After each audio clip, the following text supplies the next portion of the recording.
Amém, irmãos? Culto da família. Eu desejo a paz e a graça a todos os irmãos, amém? Que bom que o Senhor, nosso Deus, está conosco. Que bom que estamos vivos para engrandecer o nome de Jesus Cristo, Senhor. Se tiver algo bom, irmãos, nesse tempo, é engrandecer o nome do Senhor, com o nosso louvor, com a nossa adoração, com a nossa oração, com a nossa prudência, com as nossas atitudes. Isso agrada ao Senhor. Irmãos, o tema da nossa mensagem é um tema bem peculiar. A mensagem chama Tempo de Reconstrução. Deus é maravilhoso em tudo que Ele faz. E em toda a nossa caminhada cristã, a gente vai viver esse tempo. Porque toda vez que a gente tiver um tempo de adversidade, de dificuldade, nós teremos que reconstruir. Seja o nosso trabalho, seja a nossa casa, seja o nosso relacionamento, seja a nossa comunhão na nossa congregação. A vida do ser humano, ela é basicamente, se você for observar, os grandes homens, eles sempre passaram por momentos difíceis, caíram, mas conseguiram se reerguer. Os grandes homens da Bíblia que eu estou falando, e estes homens sempre foram homens de reconstrução. Então, essa mensagem que o Senhor colocou no meu coração chama-se É Tempo de Reconstrução. Amém, irmãos? Eu trouxe alguns dados para você sobre a economia, porque a gente tem ouvido muitas coisas, e muitas coisas não são verdades, e às vezes as inverdades, elas prejudicam a nossa caminhada cristã. E se você for observar, quando acontece um período em que a dificuldade ela é grande e ela bate na nossa porta, a gente acha que a dificuldade está acontecendo somente no nosso seio familiar, mas isso não é verdade. Amém? Nós estamos vivendo num período, irmãos, onde a economia mundial, se a pandemia for controlada, ela vai cair 6%.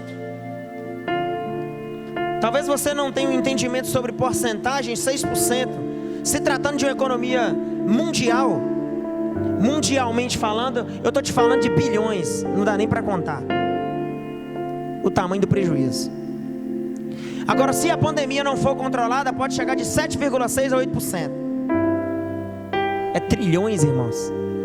Só para você ter uma ideia, o país da Alemanha vai gastar 130 bilhões para se reerguer depois da crise. E eu acho que ainda vai faltar dinheiro. Imagina um país do tamanho do nosso país, do tamanho do Brasil. O Brasil hoje é o país que mais sofre com a pandemia na América Latina. Todos estão passando por dificuldades, mas o Brasil é o país que mais vai passar por dificuldade nesse tempo de recessão, de pandemia. O desemprego, segundo a OCDE, que é a responsável por essa pesquisa, é a Organização para a Cooperação do Desenvolvimento Econômico, ela acompanha a economia do mundo inteiro. Se você for buscar fontes sobre economia mundial, você precisa buscar na OCDE, Organização para a Cooperação e Desenvolvimento Econômico. Ela acompanha a economia, irmãos, mundialmente falando, do mundo inteiro. Ela relata, ela desenvolve, ela participa. E eles chegaram à conclusão que o desemprego no Brasil, ele talvez seja o maior desemprego desde a criação, desde a descoberta do país, desde que o país se tornou república. Só que eu tenho uma notícia boa para você. Eu te falei da queda da economia mundial. Eu te falei da situação que o meu e o seu país está passando, a nossa terra, o lugar onde Deus nos colocou. Mas eu não te falei que Deus, em tudo que Ele faz, Ele tem propósito. Mais maravilhoso, mais tremendo é o que Deus vai fazer. Sabe por quê? Porque essa instituição, não sei quem fez a pesquisa, não sei quem foi o responsável, porque no meio de uma pesquisa tão minuciosa, existe um chefe, uma pessoa com um grau mais elevado. Mas ele chegou à conclusão que o crescimento da economia em 2021 vai ser exorbitante, mas lento. Mas vamos voltar a crescer, vamos voltar a fazer as mesmas coisas que fazíamos. Então o que eu quero te dizer nesse dia de culto da família, irmãos? Presta bem atenção no que eu vou falar. As coisas vão voltar ao natural. Sabe o que você precisa? Paciência. Amém, irmãos? Mas será que é verdade que a economia vai voltar a crescer em 2021? Será que eu, por exemplo, vou me colocar como se eu fosse um empresário. Será que eu, empresário, eu posso voltar a sonhar através dessa pesquisa? Claro que não. Mas você pode voltar a sonhar através da palavra que eu vou ler para você nessa hora. Amém, irmãos? A palavra maravilhosa.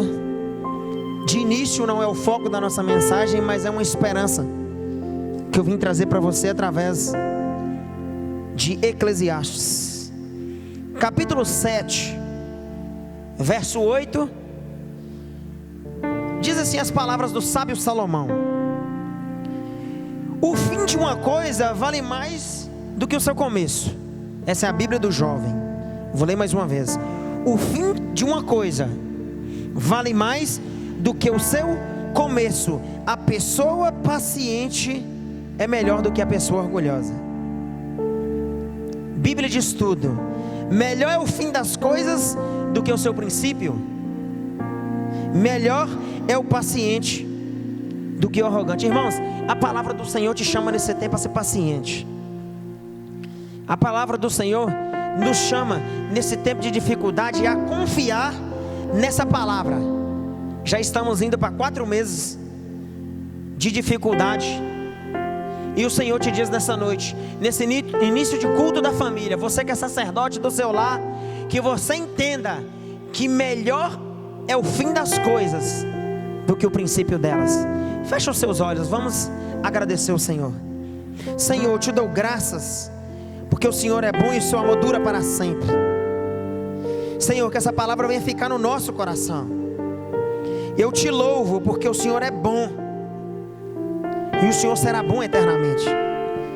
Te peço perdão pelas nossas falhas, pelo nosso pecado, pois nós não somos perfeitos. Eu me aperfeiçoo dia a dia na palavra do Senhor. Peço ao Senhor que tenha liberdade nesse lugar, que encha o nosso coração de esperança, porque eu creio nessa palavra de Eclesiastes que melhor é o fim das coisas do que o princípio delas. Assim eu oro e te agradeço. Esteja com cada um que me ouve neste momento, em nome de Jesus, amém. Irmãos, a palavra que o Senhor colocou no meu coração diz: é tempo de reconstrução. Eu queria que você abrisse a sua Bíblia em Eclesiastes capítulo 7, verso 3. É uma palavra maravilhosa sobre alguns questionamentos de Salomão sobre os pensamentos a respeito da vida. Se você for olhar na sua Bíblia, vai estar escrito pensamentos a respeito da vida. Pensamentos sobre a vida. Esse homem, ele foi muito usado por Deus, porque Deus colocou no entendimento dele que a sabedoria era a saída para todas as coisas. era o caminho, era o princípio. Olha o que diz a palavra do Senhor. Eclesiastes, capítulo 7, verso 3. A tristeza é melhor do que o riso, pois a tristeza faz o rosto ficar abatido, mas torna o coração compreensivo. Irmãos, eu tenho uma pergunta para você nessa noite, nesse culto de família. Eu não sei a hora que você vai ver essa mensagem, mas será que tudo que temos passado, nós como família, no seio da sua família, toda essa dificuldade, toda essa confusão que está aí fora, tem tornado o meu, o coração compreensivo? Será que temos sido compreensivos, biblicamente falando?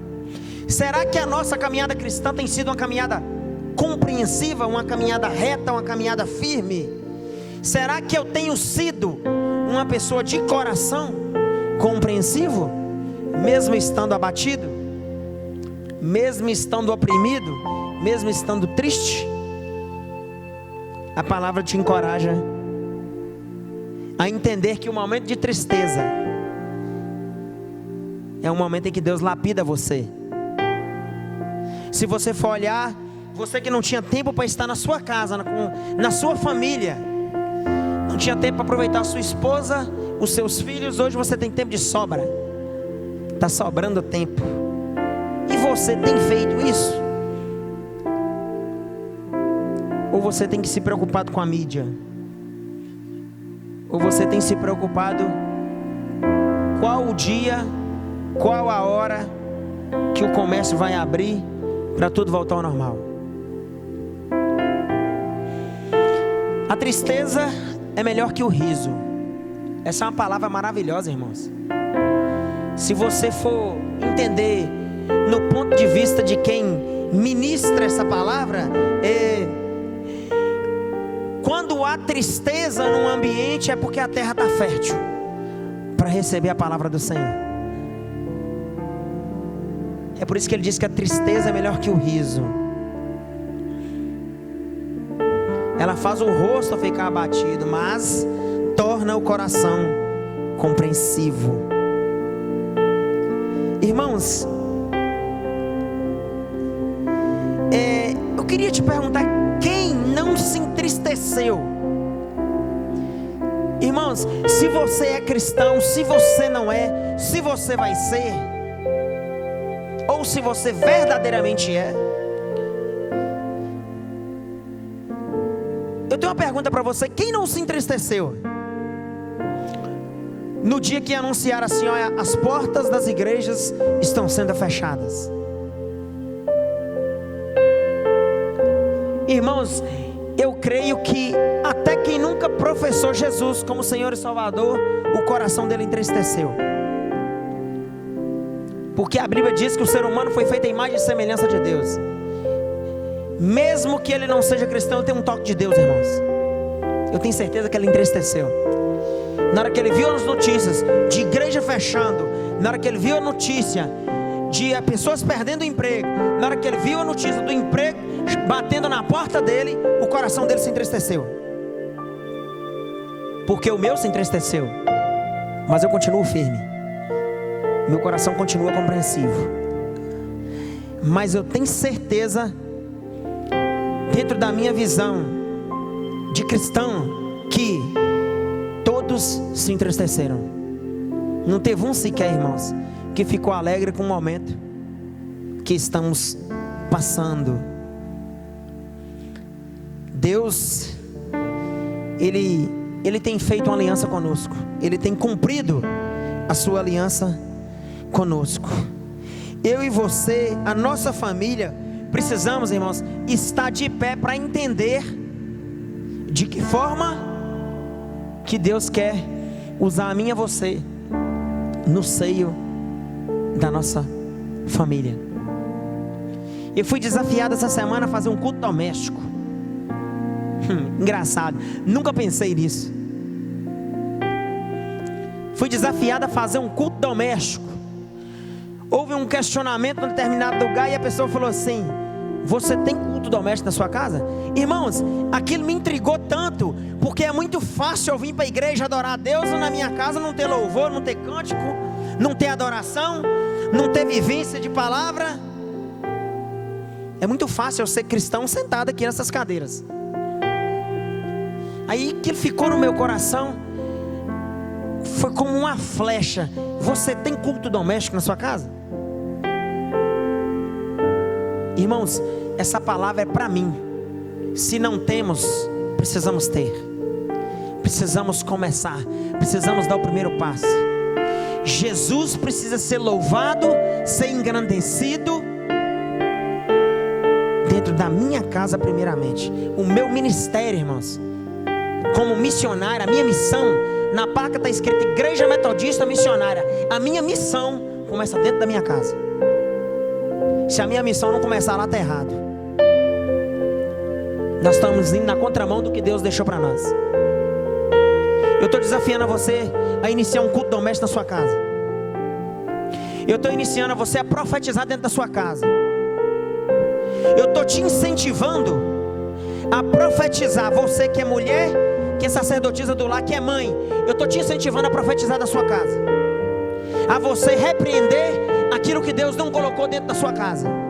Você que é servo, você que é líder, você que é pai, você que ainda não é pai, mas é casado, como sacerdote do seu lar, eu estou desafiando como eu fui desafiado.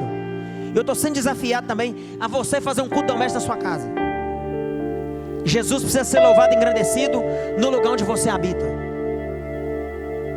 Jesus quer ter lugar na sua casa, irmãos. Separe um lugar para o Espírito Santo e para Deus na sua casa. E Ele quer entrar na sua casa. Ele quer ter um lugar separado na sua casa, na minha casa. Aleluia. Jesus precisa ter um lugar separado na minha e na sua casa, irmãos. Sabe como é que você vai fazer isso? Culto doméstico. Grava essa mensagem: culto doméstico. Precisamos trazer isso para a nossa realidade. Culto doméstico, irmãos, é a mensagem que o Senhor colocou no meu coração segunda-feira. Culto doméstico. Eu preciso começar esse ato de evangelismo dentro da minha casa, dentro do meu lar, dentro do seio da minha família, porque minha missão começa lá. Amém, irmãos? Sua missão não começa no ministério, sua missão começa na sua casa. Irmãos, tem duas coisas dentro da nossa família que nós precisamos ter muito cuidado. O primeiro ponto que eu queria tratar como família é corrigir. Irmãos, isso é muito sério. Para você corrigir a sua esposa, ou a sua esposa te corrigir, ela precisa ter fundamento na palavra. Se não sabe o que vai acontecer, irmãos?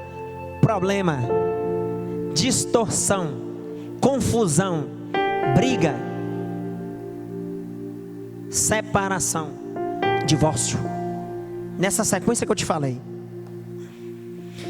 O nosso adversário, irmãos, ele às vezes, se você for observar, agora que estamos passando mais tempo juntos, é o tempo que nós precisamos mais vigiar. Amém? Talvez você saia da sua casa cedo como marido, a sua esposa também sai. Para trabalhar você se encontra por volta de 5h30, 6 horas da tarde. Mas agora vocês estão passando o período inteiro juntos. Uma rusguinha, irmãos, traz um problemão para dentro de casa. Problema grande. Primeiro que você já não está congregando. Amém? Isso aqui afeta a nossa convivência familiar. Você acha que as portas fechadas e a gente não se encontrar dentro da casa de Deus não afeta a nossa convivência familiar? É claro que afeta. Só não afeta para quem não tem costume de participar das programações da igreja, da congregação. Para quem não participava, não vai afetar em nada. Agora, para quem participa e sente falta, faz muita diferença. Então, se tratando de corrigir, irmãos, faça com amor. Se você precisar fazer alguma correção, faça dentro da palavra de Deus. Você, como sacerdote do lar, se você precisar corrigir algo no seio da sua família, faça na dependência do Senhor. Olha o que diz, irmãos, a palavra do Senhor. Eclesiastes, capítulo 7, verso 5, diz assim a palavra do Senhor: é melhor ouvir a repreensão de um sábio do que escutar elogio de um tolo. Vou repetir mais uma vez: é melhor ouvir a repreensão de um sábio do que escutar elogios de um tolo. Irmãos, às vezes eu e você deixamos de ser corrigidos no seio da nossa família para escutar o que as pessoas estão falando aí fora. Às vezes o seu marido, às vezes você, esposa, deixa de ouvir o seu marido para escutar a irmãzinha que participa com você no grupo de oração. Às vezes você, marido, deixa de escutar a sua esposa quando ela te corrige, porque nós somos machões, a gente não quer ouvir nada. Nós somos assim. Nós somos assim. O nosso coração é machista, irmãos. Eu estou falando de mim, entendeu? Só que nós precisamos ouvir quem Deus confiou para caminhar do nosso lado a vida inteira, irmãos. Eu não preciso ouvir quem está lá fora, eu preciso ouvir quem está comigo, vivendo e convivendo a palavra de Deus. Amém, irmãos? Às vezes você deixa de ouvir a sua esposa e ouve as pessoas lá de fora. Você foi corrigido por uma esposa sábia, por uma esposa santa, e você deu ouvido às pessoas lá de fora. O que aconteceu? Problema, meu amigo. Você trouxe, você buscou o problema. Por quê? Porque você deixou de ouvir a repreensão sábia para escutar a voz de tolo lá fora. Muito cuidado com isso, irmãos. Principalmente agora que vocês estão passando mais tempo juntos. É o tempo de começarmos o nosso culto doméstico. Você vai me ouvir falar isso a mensagem inteira, amém? Segundo ponto, marido e esposa, irmãos. Sabe o que eu tive entendimento, irmãos? Marido e esposa. Às vezes nós que trabalhamos, que saímos da nossa casa muito cedo e retornamos, irmãos, não temos muito tempo para a gente acertar as contas. Nesse tempo, irmãos, é preciso acertar as contas. Senta com ela, conversa com ela. Senta com ele, conversa com ele. O que ficou sem resolver, irmãos? Estava tudo normal, não estava? Estava tudo normal, estava tudo muito bacana. Veio a pandemia, reuniu todo mundo dentro de casa, mas ficou assunto pendente. Ficou assunto pendente. Irmãos, senta com a sua esposa. Ei, você, sacerdote do seu lar, Jesus te diz nessa noite: senta com a sua esposa. Esposa, senta com o seu marido e acerta as contas. Irmãos, não deixe brecha para que o inimigo entre na sua casa. Não deixe você, esposo, de se colocar à disposição para o diálogo. Não deixe você, esposa, de se colocar à disposição para o diálogo, para acertarem as contas. Por quê? Porque vocês não são mais dois, mas um só, assim diz a palavra do Senhor. Amém, irmãos? Vocês têm que caminhar em comum acordo. Então, acerta as contas. O que ficou sem resolver, irmãos? Senta, conversa, escuta conselhos um do outro, porque vocês são um só em Cristo Jesus. Amém, irmãos? Senta, conversa. Não deixe que o machismo te atrapalhe. Não deixe que o machismo faça você perder a essência do Evangelho. Amém, irmãos? A essência de Jesus, que é a paciência, que é um dos frutos do Espírito mais maravilhosos que nós homens precisamos ter, é a paciência. Amém, irmãos? É hora de quebrar, irmãos, acabar com todo tipo de comportamento que não está de acordo com a palavra de Deus. É hora de acabar, é hora de quebrar, é hora de deixar fluir somente Deus dentro do seu lar. A melhor hora é agora, irmãos. Vocês estão todos juntos e Jesus precisa separar um lugar para ele ficar dentro do seu lar. Amém, irmãos? É tempo de reconstrução, é tempo de acertar, é tempo de corrigir, é tempo de ouvir, é tempo de falar, mas é tempo de reconstrução. Não se esqueça, irmãos, eu estou desafiando você a fazer um culto doméstico. Olha o que diz a palavra do Senhor, Eclesiastes capítulo 7, verso 7. Olha o que diz a palavra do Senhor, irmãos. A palavra de Deus é maravilhosa. Irmãos, uma coisa que eu quero dizer para você: todo diálogo, irmãos, principalmente eu e você, ninguém, irmãos, é igual a ninguém. Agora, uma das coisas, irmãos, preste bem atenção no que eu vou te falar: não deixe brecha para que o inimigo coloque a violência dentro da sua casa, seja ela verbal, seja ela corporal, porque isso acontece, irmãos, e acontece no meio da igreja. Amém? Eu estou te convidando, irmãos, a repreender em nome de Jesus tudo aquilo que Deus não colocou dentro da sua casa. Amém? Você tem autoridade no nome de Jesus Cristo para repreender na vida dos seus filhos, na vida da sua esposa, na vida da sua parentela, tudo aquilo que Jesus não colocou. Depressão, nós repreendemos você em nome de Jesus. Vício, nós repreendemos você em nome de Jesus. Tristeza, nós te repreendemos em nome de Jesus. Maus hábitos, nós te repreendemos em nome de Jesus. Espírito de confusão, nós também te repreendemos em nome de Jesus, porque não foi Deus que colocou você aí. Então saia, porque Jesus quer arrancar você daí, em nome do Pai, do Filho e do Espírito Santo. Eu estou chamando vocês a arrancar tudo aquilo que Jesus não colocou na sua casa. Aleluia. Não deixe que essas coisas mine a sua família, irmãos. É tempo de reconstrução, é tempo de renovo, é tempo de trazer o culto doméstico para dentro da nossa casa, é tempo de separar um lugar para que o Espírito Santo possa ficar e reinar na minha, na sua vida, na minha e na sua família. Aleluia. Você precisa entender essa palavra, irmãos.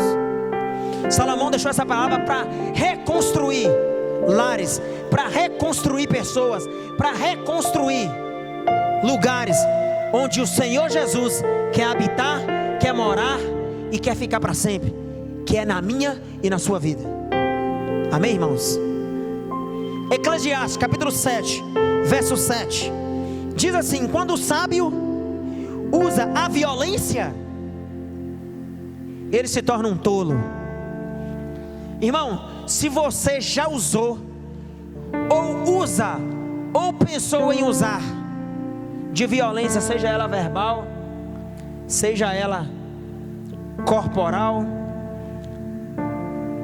eu peço a você que se coloque diante do Senhor, porque você tem deixado de ser sábio para ser tolo. Amém, irmãos? Não deixe que a tolice do mundo entre dentro da sua casa. Não deixe que as conversinhas de amigos entre dentro do seu lar, porque o que tem que entrar dentro do seu lar é Jesus Cristo, nosso Senhor e o nosso Salvador. Entenda essa palavra, irmãos. Quando o sábio usa a violência, ele se torna um tolo. Às vezes, dentro da nossa própria casa, irmãos, a gente se torna tolo. Às vezes, uma coisinha desse tamanhozinho, você dá uma má resposta para sua esposa. Esposa, às vezes uma coisinha pequena, você dá uma resposta para o seu marido. Aí você deixa de ser sábia e passa a ser tola porque é ato de violência verbal. Assim diz o sábio Salomão, Eclesiastes capítulo 7, verso 7. Eu te convido a acertar as contas, irmãos, a se colocar diante de Deus, a colocar sua família na presença de Deus, a fazer o culto doméstico e separar um lugar para o Espírito Santo ficar. Porque Ele quer reinar na sua vida, Ele quer reinar na sua família. Ele é quem constituiu essa família que você tem. Você não tem condição nenhuma de constituir família e de ter um lar abençoado sem que Jesus esteja presente junto com você. Terceiro ponto: esposa. Irmãos, esposa é uma bênção, viu? Esposa é uma bênção de Deus. Filhos é o quarto ponto, é uma bênção de Deus. Mas tem algo em comum, irmãos. O relacionamento de mãe para com filho é muito forte. E eu trago, Deus colocou essa mensagem no meu coração, não é para todas as esposas. Essa mensagem é para você, esposa, que precisa de um autocontrole. Para você, esposa, que precisa que o Espírito Santo de Deus entre dentro de você, te trazendo um autocontrole, para que você seja uma esposa sábia. Sabe onde é que está o autocontrole? Palavra de Deus. Você só vai conseguir encontrar o autocontrole na palavra, na presença, na obra de Deus, fazendo a vontade daquele que te escolheu. Sim ou não? É impossível, irmãos, eu ter autocontrole se eu não estiver na presença de Jesus Cristo, Senhor.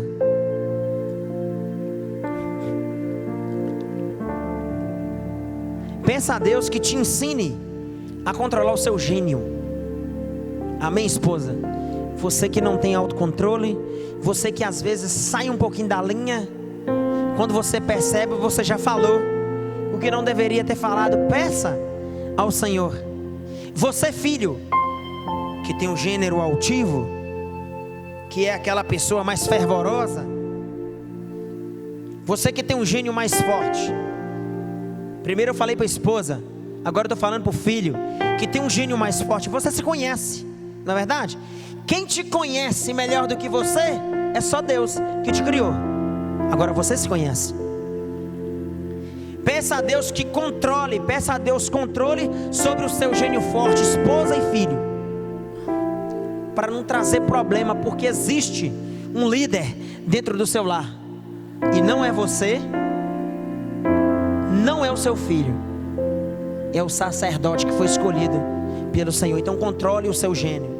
Aí o que diz a palavra do Senhor? Eclesiastes capítulo 7, verso 9.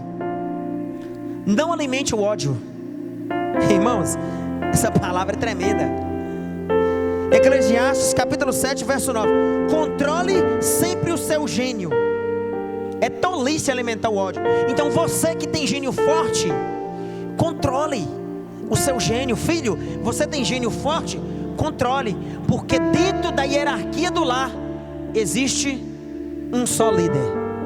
Primeiro, Jesus. Segundo, o sacerdote do lar, que foi escolhido por Ele. Então controle o seu gênio, porque o seu gênio forte pode alimentar o ódio e trazer problema para dentro da sua casa. Mas a palavra de Deus te chama para controlar o seu gênio. Eclesiastes capítulo 7, verso 9. Que você venha controlar os seus anseios. Amém, irmãos? Irmãos, o gênio forte, ele pode ser uma armadilha nas mãos do nosso adversário. Mas no seio da família, se haver um só sábio, jamais, irmãos, um só sábio, jamais vai ter a desunião dessa família. Sabe por quê, irmãos? Porque a sabedoria, ela vem do Senhor. E onde o Senhor está,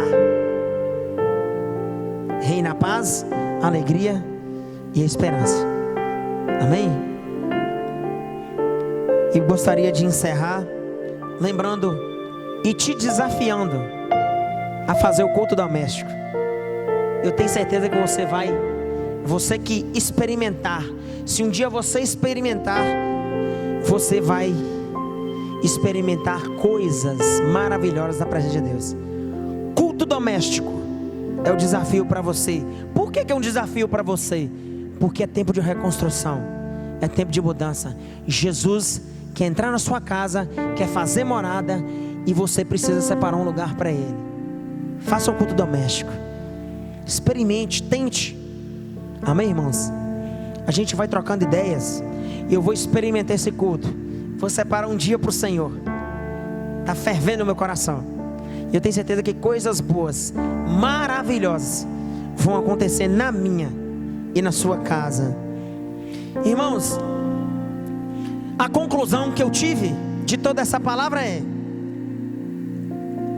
tenha autoridade dentro da sua família, para não deixar que, a maldição entre na sua casa. Sabe por quê, irmãos, que não devemos deixar que maldição entre na nossa casa? Porque Deus não é Deus de maldição. Amém, irmãos? Se tiver alguma doença na sua casa, se tiver algo que não está batendo com a caminhada cristã, que você não está gostando, se tiver alguma coisa que está incomodando o seu espírito dentro da sua casa, repreenda em nome de Jesus, porque não foi o Senhor que colocou. Amém, irmãos? Eu tenho aprendido a repreender aquilo que Deus não coloca na minha vida. Eu tenho aprendido a repreender aquilo que Deus não colocou no seio da minha família. Eu não aceito, irmãos. É por isso que eu vim te convidar a repreender todo tipo de maldição que passar, que se aproximar dentro da sua casa, porque não foi Deus que colocou. Aleluia. Para encerrar, irmãos, Eclesiastes capítulo 12, verso 12. Olha o que diz a palavra do Senhor. Palavra maravilhosa que Deus deixou para nós como instrução nesse tempo de reconstrução. Eu estou muito feliz, irmãos, porque Deus tem cuidado de nós. Amém? Olha o que diz a palavra do Senhor. Eclesiastes capítulo 12, verso 12. Diz assim a palavra do Senhor. Eclesiastes capítulo 12, verso 12. Deixa eu ver se está certinho, irmãos. Capítulo 12, verso 12. É isso mesmo. Eclesiastes capítulo 12, verso 12 e 13. Diz assim: filho, há mais uma coisa que eu quero dizer. Os livros sempre continuarão a ser escritos. Estudar demais cansa a mente. Às vezes, irmãos, se você, eu estou falando para você que é filho, que estuda muito, a sabedoria ela nunca vai acabar, irmãos. E às vezes você tem que tirar um tempinho para o Senhor. Se você ficar muito frustrado e bitolado com o estudo, é perigoso você ficar até depressivo. Mas olha o que diz no verso 13. De tudo que foi dito, a conclusão é esta: tema a Deus, obedeça aos seus mandamentos, porque foi para isso que eu e você fomos criados. Amém, irmãos? Se eu e você fomos criados com um propósito, irmãos, o propósito é servir ao Senhor. Irmãos, nesse tempo de reconstrução eu te convido a servir ao Senhor. Nesse tempo de reconstrução, eu te convido, eu te desafio a fazer o culto doméstico, a iniciar o culto doméstico na sua casa e separar um lugar para o Espírito Santo de Deus. Sabe por quê, irmãos? Porque se tiver alguma coisa para ser edificada, vai ser edificada. Se tiver algo para ser transformado, vai ser transformado. Se tiver algo para ser mudado, vai ser mudado. Mas o que mais importa, irmãos, é que a presença do Espírito Santo vai ter um lugar real na minha vida, na sua vida, na minha família e na sua família. Amém? Que Deus te abençoe em nome de Jesus. Que a presença do Espírito Santo seja real no seio da sua família. Fique em paz, irmãos, e que a presença de Deus esteja hoje, amanhã, e que ela fique para todo sempre na sua casa, na sua família, na sua vida. Amém, irmãos? Que Deus te abençoe em nome de Jesus.